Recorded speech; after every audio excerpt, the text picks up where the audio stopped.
Les anti-inflammatoires non stéroïdiens, qu'on appelle aussi AINS, ce sont des molécules avec un mode d'action très similaire. Ils agissent en bloquant l'action de la cyclooxygénase, qui est une protéine qui intervient dans une cascade de réactions qui aboutit à la formation des prostaglandines impliquées dans l'inflammation, rougeur, douleur, dans la fièvre, l'agrégation des plaquettes sanguines à faible dose seulement et la protection de la muqueuse de l'estomac.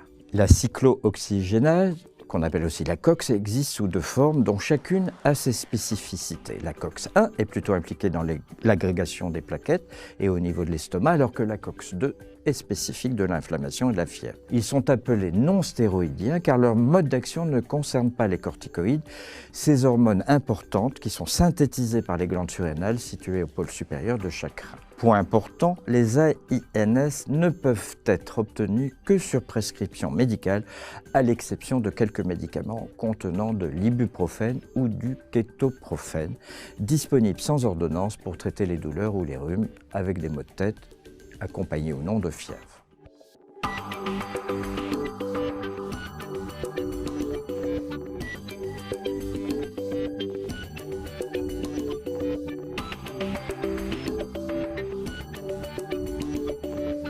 Afin de limiter l'apparition d'effets indésirables, notamment digestifs, les anti-inflammatoires non stéroïdiens doivent être utilisés à dose minimale efficace et pendant la durée la plus courte possible. Ils peuvent interagir avec de nombreux médicaments, notamment les anticoagulants, qui fluidifient le sang, le lithium, le méthotrexate, les diurétiques, les inhibiteurs de l'enzyme de conversion et les inhibiteurs de l'angiotensine 2. De plus, en raison de l'augmentation du risque hémorragique, il ne faut jamais associer deux anti-inflammatoires non stéroïdiens, y compris l'aspirine. Dernier point important, ne jamais donner d'anti-inflammatoires non stéroïdiens en cas de varicelle, ne pas prolonger le traitement au-delà de 3 jours en cas de fièvre, ne pas prolonger le traitement au-delà de 5 jours en cas de douleur, arrêter le traitement dès la disparition des symptômes.